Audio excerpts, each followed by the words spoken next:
Internet! Hello, you lovelies, and welcome to my first Star Wars review, or first bit of Star Wars content in literally years.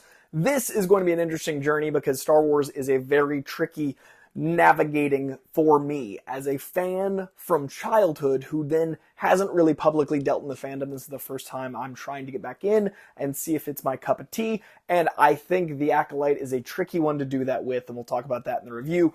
If you are curious about any other fandoms, if you like comics, if you like movies, if you like those things, please do give me a follow. We are approaching 26K. We are so freaking close. Going to be doing a lot of stuff this summer, especially leading up to Deadpool, and doing a lot of movie reviews, trying to grow this channel. And to be honest, that's one of the big reasons to do Acolyte, but I was really hoping I would like Acolyte more. So, I generally like things. I like celebrating things. But I promised folks I would cover Acolyte, and since I've already said I would, generally if I didn't like something, I would just not talk about it, because art is so impossible to make, and getting something made is a miracle. So, I generally like celebrating things, but it's not fair to things I love if I don't occasionally talk about things I don't love, because then it looks like I love everything and it kind of devalues those things I love. So, unfortunately, the Acolyte does fall into that category.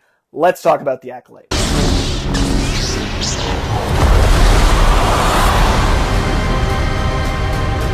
The Acolyte is a show that deals with the Jedi long before the stuff we know from the Star Wars original trilogy, and that's why I was really excited, because I love what that first trilogy is, and I love The Last Jedi, which pisses a lot of people off, because I think The Last Jedi honestly does a beautiful deconstruction of heroes and myth and lore, and that's what I consider the original trilogy. So it's a more modernized version of that, but that's another video.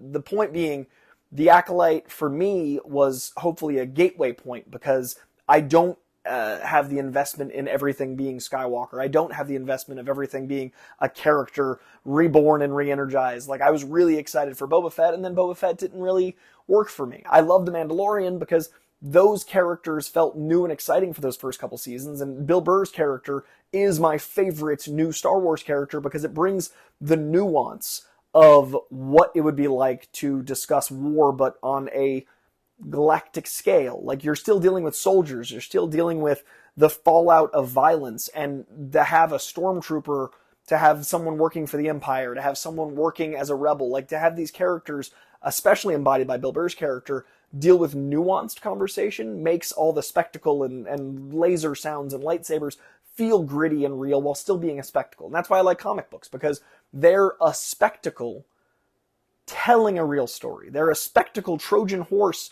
The horse outside is the shiny, and then inside is real and grounded in war, in Star Wars' case. I have not felt like that with Acolyte. I have not felt connected. I have not felt like the characters are in any way telling something that that I haven't seen before, or two, I don't believe them necessarily. There's a few characters I'm enjoying. I do think our lead, Amanda Strelberg's character, both roles, is well acted, but it's not a character I've had the opportunity to really invest in yet, and we need to immediately invest in her. And so far, I'm just like, oh, there's some moments of fight choreography, and oh, I'm being told I need to care, and it's not the actress doing, I think it's the writing, where, like, there's not been an incident where, other than being told I'm supposed to care, I haven't yet. And I think Master Soul is maybe the exception of his dealing with the ramifications of his actions, and his dealing with the consequences of clearly pledges he's made, and his morals and his ethics are clear as day. Like, the man in conflict is so apparent there. So I'm invested in him just because I see the conflict in his own inner turmoil between his oath as a Jedi and the actions he's having to take, and how he feels about his students. That character I have a connection to so far. And then I think I have a connection to Manny Jacinto, who plays a Khmer, just because he's so good in The Good Place. So I'm invested in his, kind of underbelly character. And I also like, characters with that little bit of underbelly, and like the whole bartending scene, like those elements. But that's more of a connection to the actor. So again, connecting to Amanda Strelberg, the actress, that's one thing, but the character I'm not connected to yet. And the only character I really feel connected to is Master Soul, played by Lee Jung-jae, who's fantastic in this. But otherwise, like, even Daphne Keene's character, and I'm a huge Daphne Keene fan, everyone else, the supporting characters, to me, feels like this, I'm so sorry, Star Wars fans, but to me, feels like this is the first time I'm watching a Disney Channel original movie, Star Wars. It feels like a Disney show, Star Wars. And I like some Disney shows, and I like some Disney Channel original movies, but the worlds don't mesh for me. So I'm really struggling because it feels like I'm watching very confident, at times, kids acting like adults. Like the Jedi Master in the second episode felt like a kid with a beard on. And there are other acting choices that feel very like, we're doing it, instead of like, we're doing it. Like there's a performative nature that makes some of the costumes feel very cosplay, that makes some of the sets feel like sets. And I think, there are some budget issues on doing a show and doing something long form, versus, a movie getting $200 million and making it look great. But definitely there are elements, like I like the costume that May wears, but a lot of the other costumes feel like kids dressing like Jedi or actors dressing like Jedi as opposed to them being Jedi. And again, I want this to be for people, and I'm hoping, and what I'd love for this video to be, if I'm going to continue watching the show, is in the comments, maybe there's something I'm missing, and please be as civil as possible. Like, I don't want to just argue. I'm really trying to connect to this show.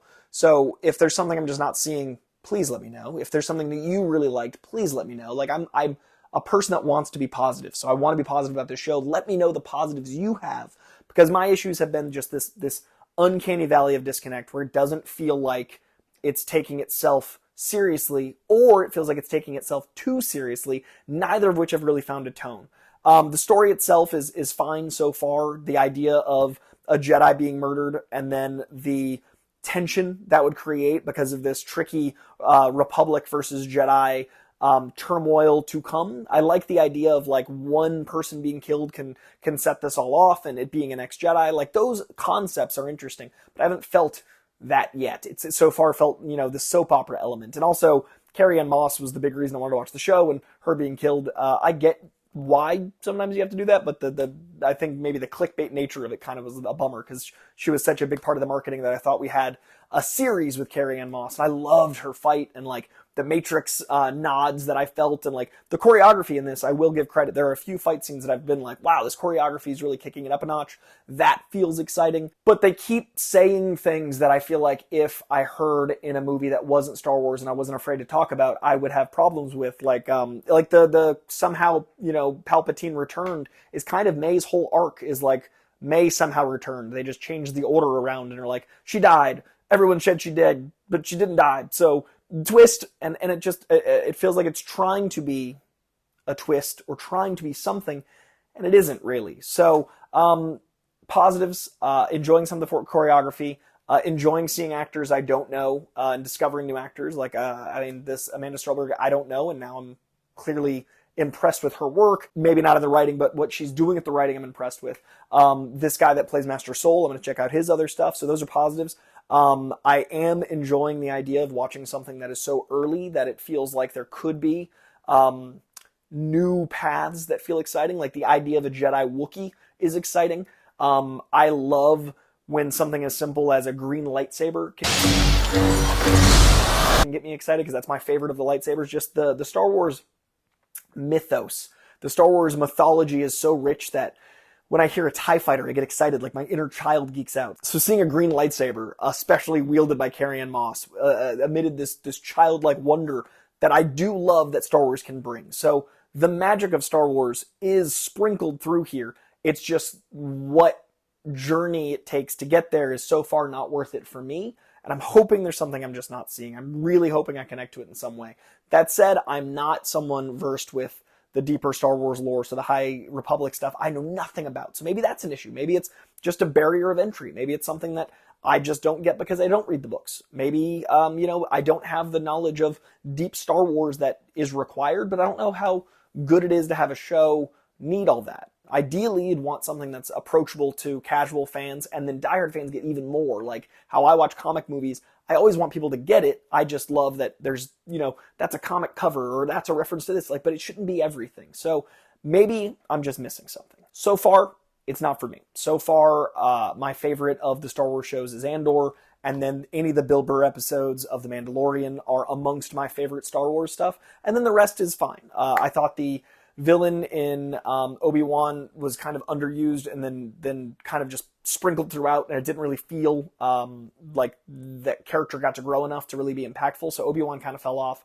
But I did like moments of Obi-Wan, just the show wasn't enough for me. So this kind of falls into that Boba Fett, Obi-Wan space where it's like, I'm really hoping I find something here. And I hope the internet is going to be logical and rational about me not loving it, because I'm sure, especially in Star Wars fandom, that's how this is going to go. Please, good people, be kind. I am trying to try Star Wars, and I was hoping this would be the gateway for me.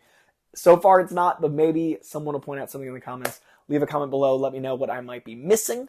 Let me know what you're thinking of the show. Please subscribe if you want to hear generally more positive thoughts. And let me know what else you want me to talk about. So much love, Star Wars fans. I really, and this is from the bottom of my heart, I hope you are liking this show. I really hope that the people that this was made for are finding everything that they wanted out of this. And I'm always so excited for other people's excitement. So if you love it, I'm very, stoked for you. This, I hope, is for you, because not everything is for me, and that's okay. So have a great one. Enjoy your galaxy far, far away, and hoping episode 3 is more for me than the first 2 were. We'll see.